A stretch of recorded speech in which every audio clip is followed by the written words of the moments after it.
Hello, everybody. Welcome back to my podcast. My name is Cynthia. For those who are new here, I am a Congolese American. I study political science and I talk about current events. I talk about politics. I talk about growing up in a multicultural environment. I talk about traveling sometimes. Actually, I have another podcast that is just dedicated to my travel experiences and my travel trips. So please check those out. Today is November 7th. It's 2 days after the American election, and everyone is feeling something. I know that a lot of people are devastated, people are hurt, people are surprised, people are shocked. There's a lot of emotions going on, and because I study political science, I have a master's in conflict and development studies and everything, I sometimes, like in these moments, I feel like the people who are closest to me don't want to hear it, right? They don't, like, they ask me questions, but then when I try to give them, like, from a political standpoint answers, they're like, bitch, that's not what I want to hear. So I've decided to do a 7 days diary, just dissecting different parts of the election, trying to make people understand what happened, trying to provide a different context to the story, because a lot of people are just, everyone is going to their, their corners, nobody's speaking to each other, and that's not how we should go about it, right? I voted for Kamala. I did 2 episodes on her because I do find her to be a fascinating political figure. I find her to be a fascinating, especially for someone who studied politics and for someone who's, who's from a multicultural background, just like her. Like, I was hopeful, although I knew that it was a long shot to win the candidacy. So today I just want to talk about my first thoughts, my first reactions, and then throughout the 7 days I'm gonna dissect the different topics and breaking points that I want us to kind of focus on. But today I just want to kind of get my stress reliever, right? Talk to y'all, try to just, get my thoughts out there. So if I ramble, just understand different emotions are coming up together. So first, I wanted to start off with, why did the Democrats lost, right? Because this was bad. This was a bad loss. We lost pretty bad. As Democrats, oof, this was a whooping, right? We lost really bad. We have to be honest about it. We lost pretty horrendously, right? And right now, a lot of people have to ask themselves, like, why did we lose? Why did Democrats lose so badly? Like, why? What happened, right? And to me, although I am registered as a Democrat, when I watch how the party goes or how they address things, I sometimes feel like I am casting a pointless vote. Voting is important, right? But the reason why I say I'm casting a pointless vote is because Democrats just don't get it. Democrats do not understand their positionalities, and Democrats do not speak to the people that they need to speak to. When Joe Biden dropped out, which I did not agree with, and it was announced that Kamala would take his position, my first thought was, we're going to lose the election. Not because I didn't want her to win, but because I was skeptical to how her campaign was going to play out, right? So I was very surprised at how people came together for Kamala. I was very surprised at how people were very energized. People were very, like, it was so surprising to me. And I was like, ooh, I might eat my words, right? So I was hoping to be wrong, actually. I was really like, because when the campaign started, I was like, oh, okay, look at the crowds. Okay, people are coming. And then the messaging kept on not messaging. And I was like, okay, what the hell is she doing? What the hell is she saying this? Why is she doing this? Why is she, like, right? And the first reason why I feel like we lost, Democrats do not have a crossover candidate. We don't have a crossover candidate. What is a crossover candidate? A crossover candidate is somebody that can cross over party line. Not somebody who's bipartisan, but somebody that the other side know, and they know her track record.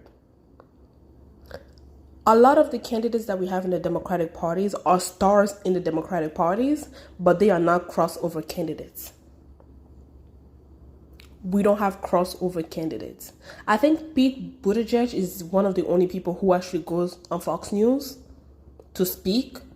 A lot of the Democratic candidates are just candidates for the Democrats. And one thing that the Democrats were doing wrong is they were speaking to Democrats. Although you're saying that you're speaking to the nation, a lot of stuff that you're saying, you are already talking to your base who's going to vote for you anyhow. Say whatever you want about Trump, but Trump was, even when he went to see the black journalist and talk some nonsense, he was able to kind of like, get the attention of other groups. A lot of the stuff that were being said, a lot of the, like, even as educated as I am, and I know, like, the policies that she wanted to implement and everything, I can literally tell you the first thing that I think of when I think of what she talked about was abortion right, which is a good topic, which is a good cause to be behind, but it's not a crossover topic. It's not a crossover topic. It did not make her a crossover candidate. From the exit poll and from the results on abortion issues, we have seen other states like implement abortion rights to women, right? So we do know that it's an important thing. But should it have taken front and center stage for her campaign? No. And whenever I would see her speak about it, and I was just like, who is advising her? Please stop talking to her, because Kamala does not have the Joe Biden effect, right? Because she only had 3 months for us to get to know her. And by us, I mean the country to get to know her, right? She had to kind of like separate herself a little bit from Joe Biden because we needed to get to know her, right? Because a lot of people were saying that, oh, we're going to just have a Biden presidency, but it's just going to be a different face, right? So she needed to kind of like separate herself from it, and she did not do a good job with that. She did not cross over as much as she needed to cross over. Kamala she is the most qualified candidate to run for presidency. She has worked in all 3 branches of government. She worked in the Justice Department, she worked in the Justice Department, she worked in the legislative, and now she worked in the executive, right? So we needed to know that. Nerds like me know that because I study it, right? But people needed to know that. So we lost because we don't have a lot of crossover candidates. People, we have seen in this election that America is not just the states that are like in the corners of the country. You needed the middle ground states. You needed to pick up you need to speak to the pickup drivers. Do pickup drivers know Kamala? No, they did not. And we have seen that people were researching, oh, is Joe Biden running for the election? Some people didn't even know that Kamala was a candidate. So we lost because we did not have, and some people are like, well, Joe Biden should have dropped out and blah, blah, blah, blah. Even if Joe Biden had dropped out earlier, even if we had a primary, I would still say that we did not have a crossover candidate.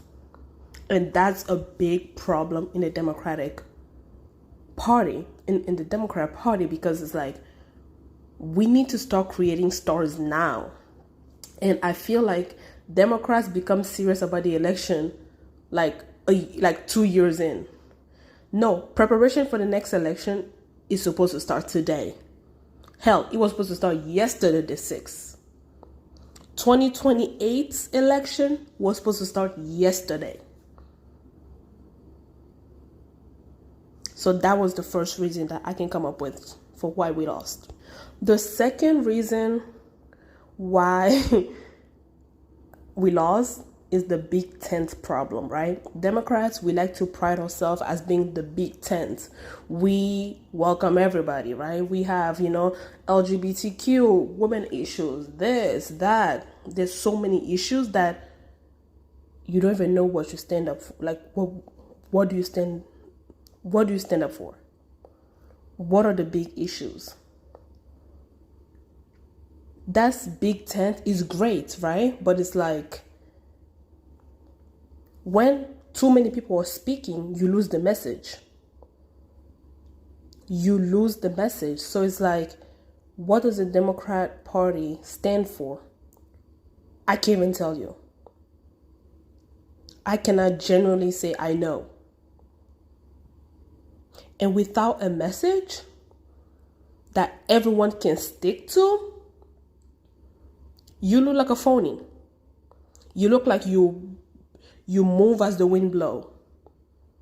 And people lose respect for people like that.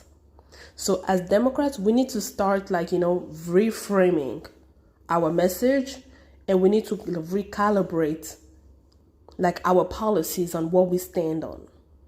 That's the second point. And another thing about having a big tent is that because we have such a big tent, the Democratic candidates have to speak to Democrats and not the country. Because you have to make sure that each person in your tent is happy. You have to ensure that, okay, this group are happy, this group are happy, this group are happy. So it's like you spend more time getting your multiple different tents happy in order to secure their votes. And the funny thing that I also find very weird is Democrats, because we have a big tent, we fight publicly. Republicans fight in private. Why the hell did George Clooney tell Biden to drop out publicly? Why? Hell, even the Bible said it. A house divided against itself cannot stand. Why did y'all think it was a good idea for us to fight publicly? And when we fight publicly, we show that there is a divide. So the candidate now has to work on bridging that divide publicly because they're afraid to lose a portion of the people that live in their big tent. We've seen that in the Republican side, they stuck to the message. They stuck to the message, and that message brought people from different tents. Your message has to bring people from different tents. But when you are focusing on the people and not the message,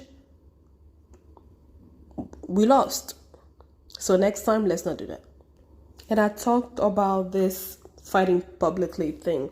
It's like, oh my God, why do Democrats always like to be virtuous people? The person who always like she's perfect, she's this, she's that. Most people don't like her. Most people cannot stand a bitch that does that. And that's why people say that Democrats are elitist, right?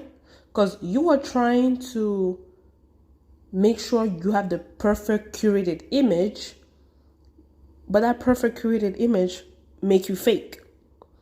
If there's one thing that you have to agree about Trump is like he doesn't come off as a fake, although he does say a lot of fakish things. He doesn't come up as a fake. So let's stop trying to curate the perfect image. Let's stop fighting publicly and let's get on the issues. One of the biggest thing that people are talking about is the primary. As I said, I feel like even if we had a primary, we would not win, because I still stand on the fact that we don't have a lot of crossover candidates, but it is also important to acknowledge that we did not have a primary, right? And at least during a primary, you get to know the candidates, you get to kind of see the performance of how they're doing and seeing how people respond to different campaigns. And the reason why we did not have a primary, because Joe Biden was not going to drop out, right? And I still feel like he shouldn't have dropped out. I still feel like we shouldn't have pressured him to drop out. And this goes back to this fighting publicly shit. It's like Trump is showcasing Alzheimer's behavior.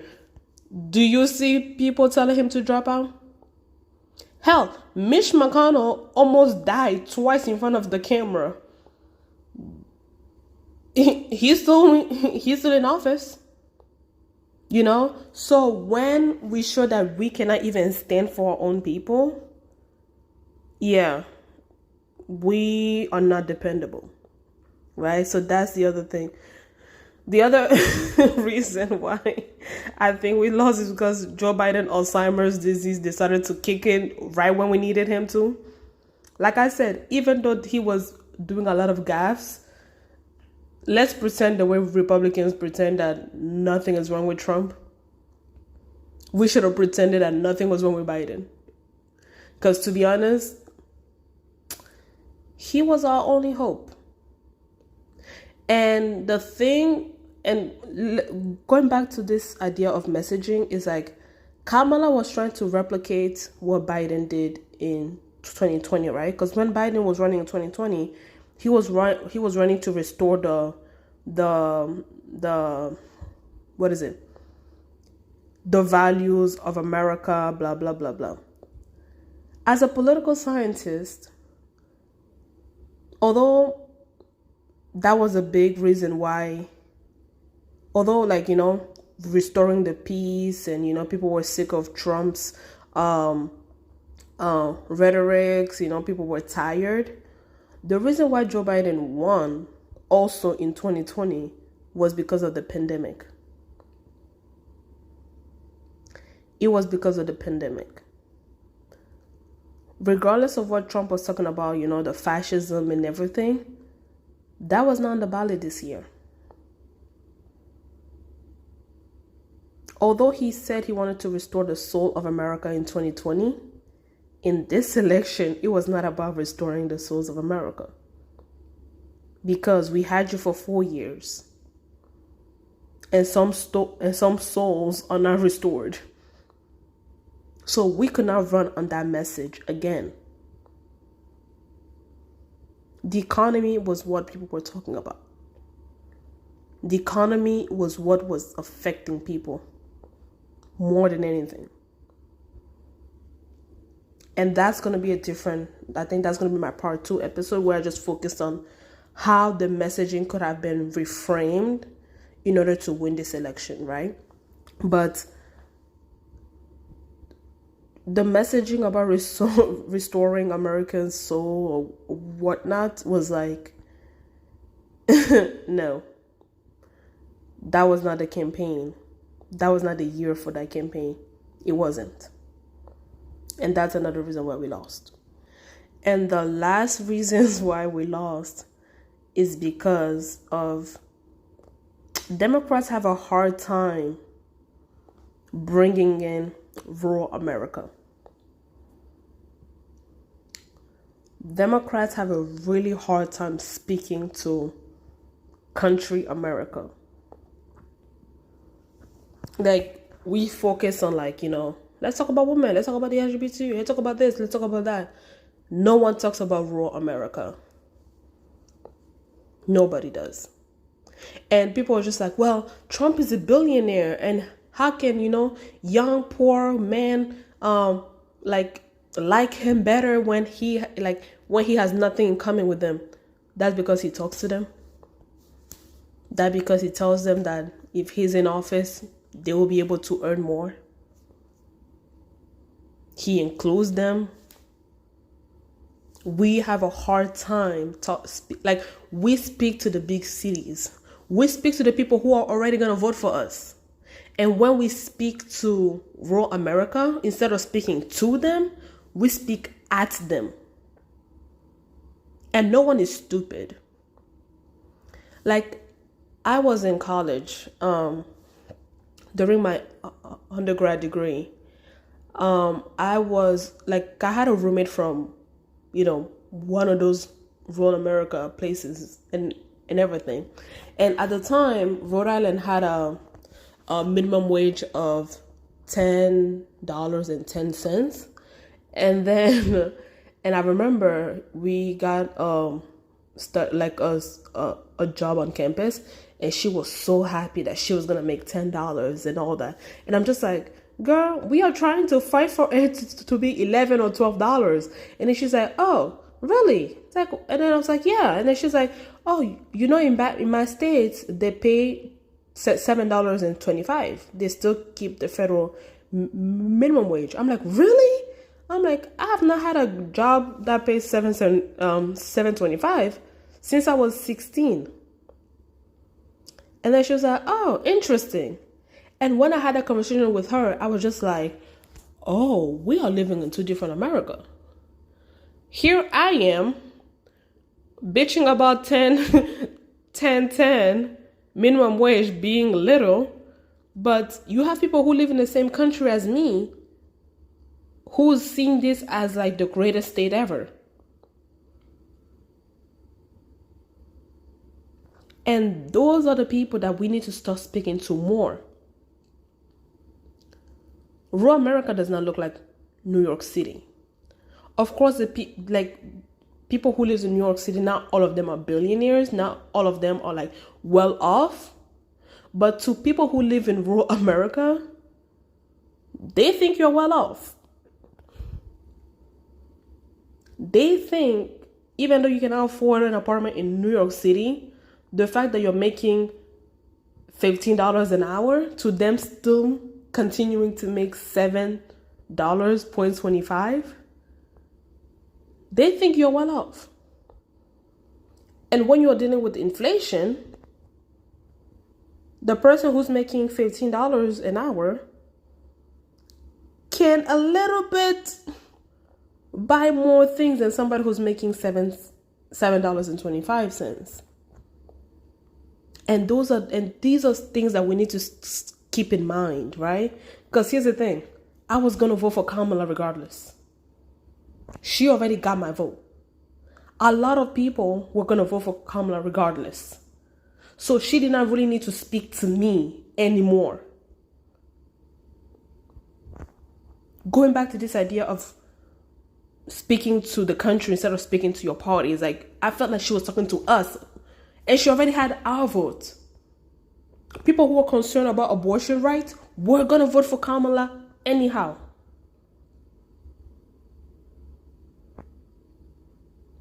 And I'm not blaming this on her. I'm blaming this on the party, because we do not do a good job with the country as a whole. This man, who is a convicted felon,